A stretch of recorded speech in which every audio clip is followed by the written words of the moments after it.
बिस्मिल्लाहिर्रहमानिर्रहीम अस्सलाम वालेकुम। आज हम मैथमेटिक्स फर्स्ट ईयर की बुक में से जो चैप्टर नंबर 12 है, जिसका नाम है एप्लीकेशन ऑफ ट्रिग्नोमेट्री, उसके जो मल्टीपल चॉइस क्वेश्चन है वो समझेंगे। और ये वो क्वेश्चन है जो बोर्ड इम्तिहान में पूछे गए हैं। तो जो सबसे पहला क्वेश्चन है वो कुछ इस तरह से है कि number of element of triangle, जो ट्राइंगल है उसके नंबर ऑफ एलिमेंट्स कितने हैं। तो अगर मैं यहाँ पर ट्राइंगल बनाऊं, तो ट्राइंगल की अगर तीन साइडें होती हैं, ए, बी और सी, तो इसके फिर ऑपोजिट एंगल्स होते हैं। मसलन अगर ये ए है, ए के ऑपोजिट एंगल अल्फा होगा। इसी तरह ये बी है, बी के ऑपोजिट एंगल बीटा होगा। और सी के ऑपोजिट एंगल गैमा होगा। तो ये हम इधर अब ए लिखेंगे, इधर बी लिखेंगे और इधर सी लिखेंगे। ए के सामने छोटा ए और साथ एंगल अल्फा, बी के सामने छोटा बी और एंगल बीटा। और इसी तरह सी के, यहाँ पर सी लिखो, इसके सामने छोटा सी और यहाँ पर हम गैमा एंगल लिखते हैं। तो टोटल इसके जो एलिमेंट्स हैं वो तीन होते हैं, ए बी सी, यानी कि तीन इसकी साइड्स होती हैं और तीन इसके एंगल्स होते हैं। तो टोटल इसके एलिमेंट्स कितने हो गए जी? 6 हो गए। तो इस तरह ये इसका आपने जवाब देना है। फिर इससे अगला जो क्वेश्चन है उसके अंदर कह रहे हैं, in right triangle no angle is greater than 90 degree. अगर हमारे पास एक राइट एंगल ट्राइंगल है, तो अब इसका एक एंगल तो 90 बन गया। अब जो इसके अलावा जो एंगल होंगे वो 90 से छोटे होंगे। मसलन अगर मैं कहता हूँ ये 60 के बराबर है, तो ये फिर किसके बराबर होगा? 30 के बराबर होगा। अगर ये 45, ये 45, तो कोई भी एंगल जो है वो 90 से बड़ा नहीं होगा, क्योंकि एक एंगल 90 होगा, बाकी एंगल 90 से छोटे होंगे। क्यों? जिस टाइम हम तीन एंगल्स का सम करते हैं तो उसको हमने 180 के बराबर बनाना होता है। तो ये आपने क्या देना है, ये 90 डिग्री के बराबर होगा। इधर 90 सेकंड लिखा हुआ है, ये 90 मिनट है और ये 60 सेकंड है। जब एक लाइन लगी हो छोटी सी, इसका मतलब होता है मिनट। अगर दो लाइनें लगी हो तो इसका मतलब होता है सेकंड। तो अगर ये गोलदारा हो, इसका मतलब होता है डिग्री। तो कोई भी एंगल जो है वो 90 डिग्री से बड़ा नहीं होगा। तो इन राइट एंगल, जो राइट एंगल होती है, इज इक्वल टू, ये किसके इक्वल होती है? ये 90 मिनट के इक्वल होती है। ये इसकी ऑप्शन गलत है। इसके अंदर इधर भी 90 डिग्री लिखा है, इधर भी 90 डिग्री लिखा हुआ है। तो आप ये कहेंगे इन राइट एंगल, जो वन एंगल होता है वो किसके बराबर होता है? 90 डिग्री के बराबर होता है। तो यहाँ पर ये गलती से दो बार लिखा हुआ है। तो ये आपने वैसे एक बात याद रख लेनी है कि राइट एंगल के अंदर जो एंगल है, एक एंगल वो 90 डिग्री का होता है। फिर उसके बाद ये है एंगल ऑफ एलिवेशन और एंगल ऑफ डिप्रेशन वाला टॉपिक, उससे रिलेटेड ये क्वेश्चन है। कह रहे हैं if a shadow of tree is equal to its height.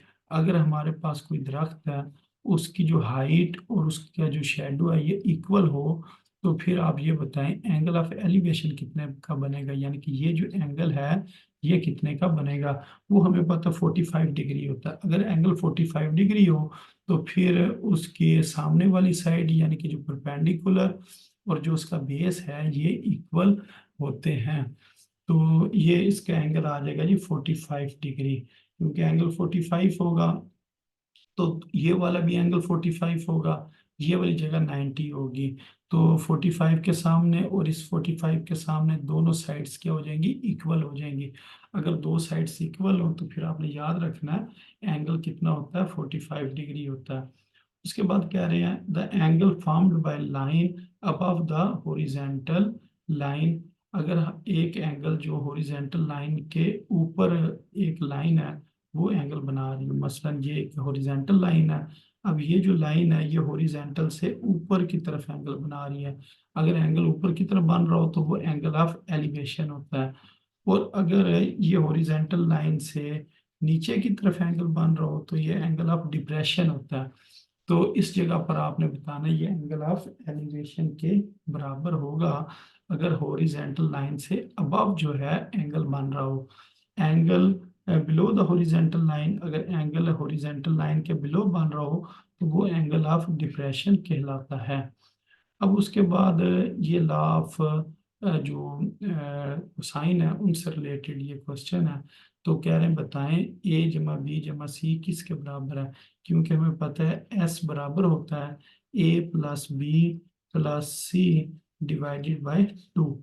अब ये जो 2 इधर डिवाइड हो रहा है इस साइड पर आकर मल्टीप्लाई हो जाएगा, तो 2s बराबर आ जाएगा a प्लस बी प्लस सी। तो इसका मतलब इसका आंसर क्या है, 2s है। जब हीरो फार्मूले से हम एरिया ऑफ ट्राइंगल निकालते हैं उसके अंदर ये वाला फार्मूला इस्तेमाल होता है। अब क्या है बताएं A over sine alpha B over sine beta C over sine gamma ये किसके बराबर है, इसको हम कहते हैं ये लॉ ऑफ साइन के इक्वल होता है। अच्छा उससे आगे वो ये कह रहे हैं अगर हमारे पास एक ट्राइंगल है उसकी ये साइड्स गिवन है, ये ए गिवन है, फिर उसके बाद ये बी गिवन है और सी गिवन है, ये तीन जो साइड्स हैं ये गिवन है। अगर ये हमारे पास तीन साइड्स गिवन हो तो वो कह रहे हैं सबसे ग्रेटेस्ट एंगल जो है वो किसके इक्वल आएगा।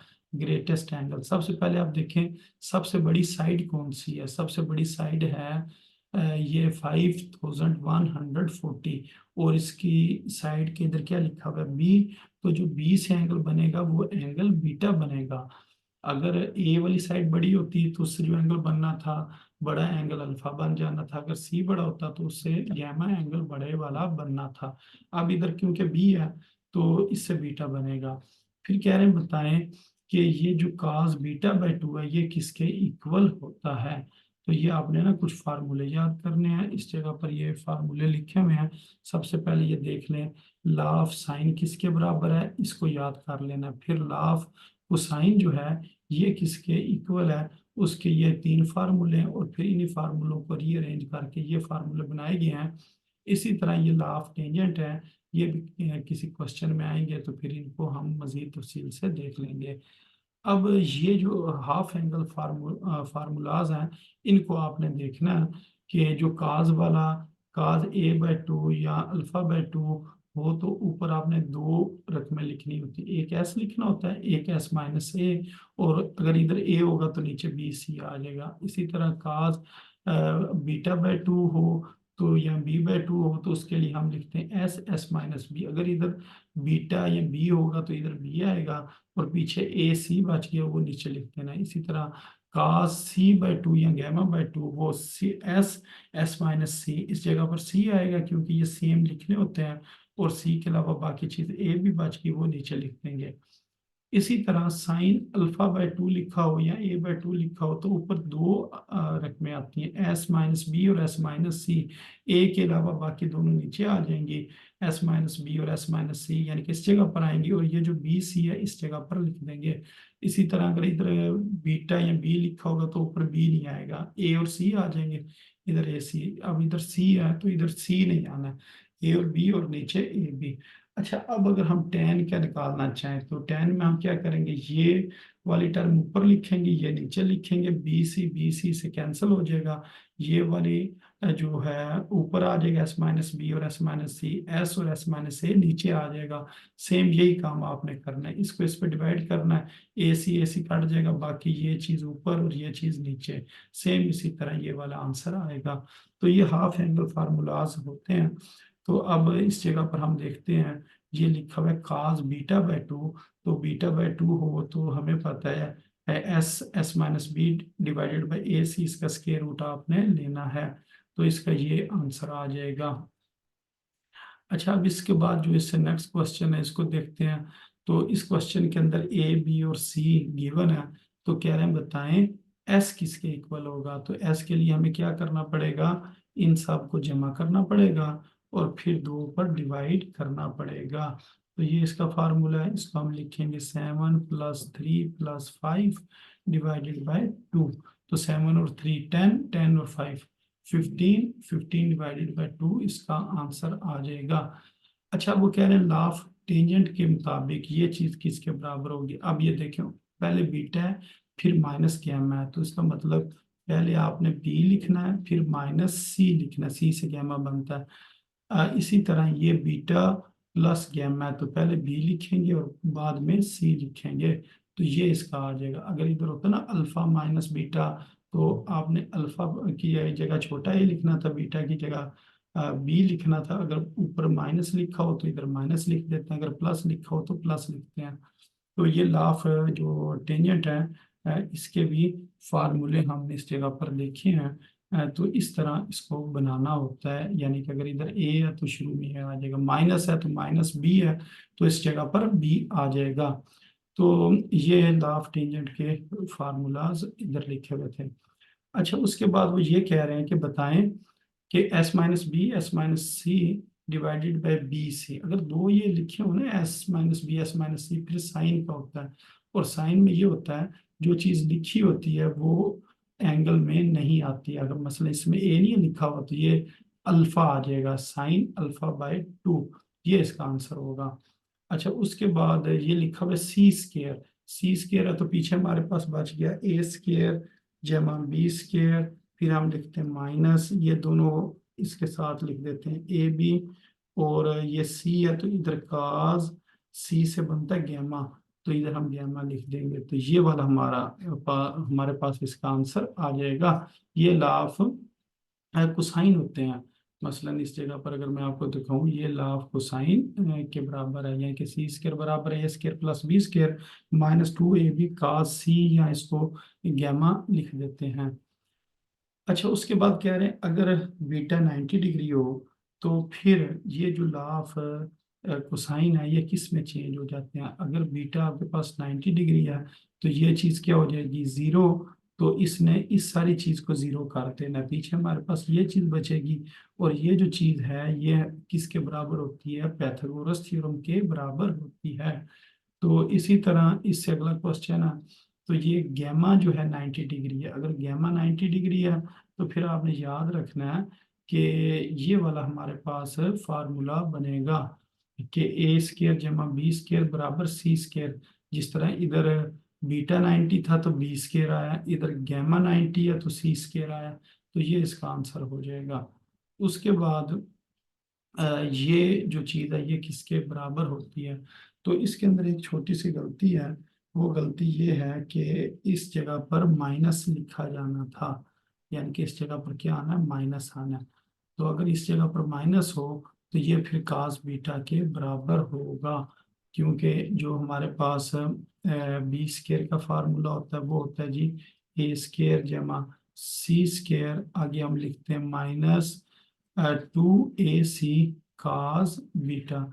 अब इसको हम रीअरेंज कर लेते हैं, ये चीज इधर माइनस हो रही है, इस साइड पर आकर प्लस हो जाएगी, 2ac काज बीटा, ये बराबर आ जाएगा ए स्केयर जमा सी स्केयर, ये बी स्केयर है इसने इधर आकर माइनस बी स्केयर हो जाना।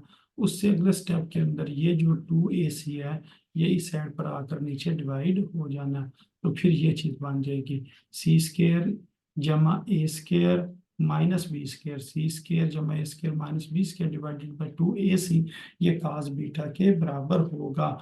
इसी तरह ये माइनस में क्या लिखा हुआ है, माइनस बी स्केयर लिखा हुआ है, तो इसका मतलब ये काज बीटा के बराबर होगा। ये आगे पीछे हो सकते हैं क्योंकि ये प्लस माइनस हो रहे हैं, जिसको मर्जी आप पहले या बाद में लिख लें। उसके बाद कह रहे हैं जो राइट ट्राइंगल होती है उसको in right triangle then law of cosine reduce to, जो लॉ ऑफ कोसाइन होते हैं वो किस में रिड्यूस हो जाते हैं, पाइथागोरस थ्योरम में रिड्यूस हो जाते हैं। जैसा कि अभी हमने पीछे क्वेश्चंस देखे हैं, अगर कोई एक एंगल 90 डिग्री बनता था तो जो लॉ ऑफ कोसाइन था वो किस में चेंज हो जाता था, पाइथागोरस थ्योरम में चेंज हो जाता था। अब ये कह रहे हैं अगर अल्फा 90 डिग्री है तो ए स्केयर बराबर आ जाएगा जी बी स्केयर जमा सी स्केयर, और ये लाफ कोसाइन है, यहाँ पर ए अल्फा लिखा हुआ है तो ये ए स्केयर के बराबर होगा। ये लाफ कोसाइन है, इधर गैमा लिखा हुआ है तो ये सी स्केयर के बराबर होगा। काल अल्फा बाई 2 किसके बराबर है, S S minus A divided by B C इसका स्केयर रूट। तो इसके ये जो हमने इस जगह पर फार्मूले देखे हैं, तो ये वाला जिस तरह ये तीन फार्मूले हैं, तो एस और एस माइनस ए लिखा हो तो इधर काज अल्फा बाय 2 लिखते हैं। तो यहाँ अगर हम देखें तो हमारे पास वो यही कह रहे हैं काज अल्फा बाय 2 किसके बराबर है, एस एस माइनस ए। अब ऊपर ए है तो नीचे क्या आ जाएगा, बी सी आ जाएगा। उसके बाद जो इससे नेक्स्ट क्वेश्चन है, ये जो चीज़ है ये किसके इक्वल होती है, इसमें हमें पता है हमने दो चीज़ें डिवाइड करने के बाद ये आंसर लिया था तो इसके अंदर साइन और साइन अल्फा/2 की ये वैल्यू थी, या काज अल्फा/2 की वैल्यू थी, और नीचे जो डिवाइड में चीजें थी वो कट गई थी, और एंड के ऊपर ये हमारे पास tan अल्फा/2 आंसर आ गया था। तो अगर आप इस जगह पर देखें तो s-b s-c s/(s-a), ये tan a/2 यानी कि अल्फा/2 के इक्वल होता है। अब इसी तरह s और s-a डिवाइडेड बाई b/c, जिस तरह ये चीज हो तो इसका जवाब क्या था, काद अल्फा/2। तो यहाँ पर आप इसका ये जवाब लिख देंगे। फिर इसी तरह काट अल्फा/2 होगा, तो ये वाले जो tan की वैल्यू ना, इसका रेसिप्रोकल ले लेंगे, नीचे वाली चीज ऊपर, ऊपर वाली चीज नीचे, तो ये इसका जवाब आ जाएगा। इसी तरह वो कह रहे हैं 2s-b किसके इक्वल है। तो अगर ये चीज हमारे पास हो 2s-b, तो हम लिखते हैं 2s किसके बराबर होता है, a+b+c के इक्वल होता है, और ये जो आगे -b है इसको इधर लिख देंगे। अब -b और +b कैंसिल हो जाएगा, तो a+c इसका आंसर आ जाएगा। इसी तरह tan अल्फा/2 s-b s-c divided by s/(s-a), इसका स्क्वायर रूट इसके इक्वल आएगा। फिर कह रहे हैं in any triangle with usual notation, ये किसके बराबर होगा। ये अब क्वेश्चन जो है इन्होंने पूरा नहीं लिखा हुआ है, इस क्वेश्चन में किसी चीज की कमी है। तो इस जगह पर वैसे ये आना था, यानी कि यूं ट्राइंगल बनाते यहाँ पर आ जाना था s-a, और इधर हमने लिखना था s-c, और नीचे हमने लिख देना था s और s-b। तो वो ये चीज किसके बराबर होनी थी, tan β/2 के इक्वल होनी थी। अच्छा, इसी तरह अगर लिखा हो cos γ/2, तो cos γ/2 वो तो s/(s-c डिवाइडेड बाई a/b के ये इक्वल होता है, यानी कि ये cos γ/2 या c/2 की ये वैल्यू होती है। अच्छा, उसके बाद ये तो इसका आंसर आ गया, a+b+c डिवाइडेड बाई 2, ये s के इक्वल होता है। इसी तरह सीकेंट अल्फा/2, सीकेंट किसका उल्ट होता है, सीकेंट उल्ट होता है जी 1/काद अल्फा/2। तो काद अल्फा/2 बराबर होता है s/(s-a) डिवाइडेड बाई b/c। अब इसका हम रेसिप्रोकल ले लेंगे। जब इसका रेसिप्रोकल लेंगे तो ये हमारे पास आंसर आ जाएगा। उसके बाद कह रहे हैं a+b-c किसके इक्वल है। तो इसको हम यूं लिख सकते हैं a+b, और आगे लिखा हुआ है -c। अब इसकी हम वैल्यू पुट करते हैं a+b की। तो अगर यहाँ पर a+b+c ये बराबर होता है 2s के, तो यहाँ से ये वाला 2s, ये वाला c इधर आके -c हो जाएगा, ये बराबर आ जाएगा a+b के। तो ये चीज इस जगह पर हम अप्लाई करते हैं, a+b की जगह हम लिखेंगे 2s-c, और ये वाला -c, ये आ गया जी 2s-2c। अब इधर से अगर हम 2 कॉमन लें तो ये आ जाएगा s-c, और बार 2 कॉमन आ गया। तो यहाँ पर अगर हम देखें इसका जवाब ये है 2 × s-c के ये इक्वल होगा। तो उससे अगला सवाल ये है कि sum of 3 angles of triangle, triangles के अगर 3 एंगल्स हैं, इनका अगर हम सम करें तो ये किसके इक्वल आना चाहिए जी, 180 डिग्री के इक्वल आना चाहिए। उसके बाद कह रहे हैं अगर हमारे पास एक ओब्लिक ट्राइंगल हो, ए की वैल्यू गिवन है, बी की वैल्यू गिवन है, और गैमा की वैल्यू गिवन है, तो फिर इसका एरिया किसके बराबर होगा। तो ये एरिया निकालने के लिए चांदे की ये फार्मूले हैं, इनको आपने याद रखना है। ये देखें, ए की वैल्यू गिवन है, अगर ए की वैल्यू गिवन हो, बी की वैल्यू गिवन हो, और गैमा गिवन हो, तो ट्राइंगल का एरिया मालूम करने के लिए ये फार्मूला होता है। तो इस फार्मूले को अगर हम अप्लाई करें तो ये हमारे पास आंसर आ जाएगा 6000। इसको आपने अप्लाई कर लेना कैलकुलेटर की मदद से। आपने लिखना है 1/2 a/b, और आगे आपने लिख देना a/b, और इस जगह पर अगर आप देखें तो ये क्या लिखा हुआ है, साइन लिखा हुआ है। a/b इसके आगे लिख दें साइन, और यहाँ लिखते हैं गैमा। तो इनकी वैल्यूज पुट करें, ये शॉर्ट क्वेश्चन है, तो ये उधर भी आपने देखा होगा, इसका आंसर आ जाता है 6000 आ जाता है। फिर वो कह रहे हैं कि बताएं ये चीज किसके इक्वल होती है। तो इसके अंदर ये देखें, ये लिखा हुआ है सी, अगर इधर सी लिखा हो तो नीचे क्या आ जाता है, गैमा आ जाता है। और बाकी ऊपर अल्फा और बीटा ऊपर आ जाएंगे, और ये 2 से आपने डिवाइड करना। आप इसको यूं भी लिख सकते हैं, ये ट्राइंगल का एरिया ये बराबर है 1/2। अगर इधर आपने लिखा है सी स्क्वायर, तो नीचे क्या आएगा, साइन गैमा नीचे आ जाएगा, और ऊपर दोनों लिख देंगे जो बाकी बच जाते हैं, साइन बीटा और साइन अल्फा, जिसको मर्जी आप पहले लिख लें। अगर इधर ए स्क्वायर होगा तो साइन अल्फा नीचे आ जाएगा, और बाकी जो वैल्यूज हैं यानी कि बीटा और गैमा वो ऊपर आ जाएगा। तो ये ट्राई एंगल के एरिया के बराबर होता है। ये जो साइन है ये ट्राई एंगल का एरिया उसको शो करता है। तो ये वाला फार्मूला इस तरह है, ये जिस तरह इस जगह पर बना हुआ है ना ये फार्मूला, इसको हम ये ट्राइंगल बनाते हैं। Usually the area of triangle is denoted by delta, या इसको ट्राइंगल की फॉर्म के अंदर बना देते हैं। फिर ये कह रहे हैं area of triangle A B C in term of all of it side. अगर तमाम की तमाम साइडें गिवन हो, फिर ट्राइंगल का एरिया किस तरह निकालते हैं, उसका ये फार्मूला है। तो इस जगह पर ये लिखा हुआ है, अगर ट्राइंगल की तमाम साइड्स गिवन हो तो फिर ये हम फार्मूला लगाते हैं, इसको हीरोज फार्मूला कहते हैं। इसके मुताबिक ये क्वेश्चन सॉल्व हो जाता है। अच्छा, उसके बाद कह रहे हैं R2 किसके बराबर है। तो ये आपने ना वैल्यूज याद रखनी है। इस जगह पर ये वैल्यूज गिवन है। मसलन जो बड़ा आर होता है ये ABC/4 डेल्टा के बराबर होता है। A/2 साइन अल्फा की इक्वल होता है, B/2 साइन बीटा के, और C/2 साइन गैमा या साइन C के इक्वल होता है। ये 4 फार्मूले ये आपने याद कर लेने हैं। फिर जो छोटा आर है ये डेल्टा वर एस के इक्वल होता है। R1 delta over s minus ए, R2 delta over s minus सी, बी, और R3 delta over s minus c के इक्वल होता है। तो अब इस क्वेश्चन में उन्होंने पूछा है ये पूछा है R2 होगा तो delta over s minus b के इक्वल होगा। अब वो कह रहे हैं कि बताएं ये चीज किसके इक्वल है, आर, R1, R2, R3। तो ये जो चीजें हैं ये बराबर होती हैं आर डेल्टा स्केयर के।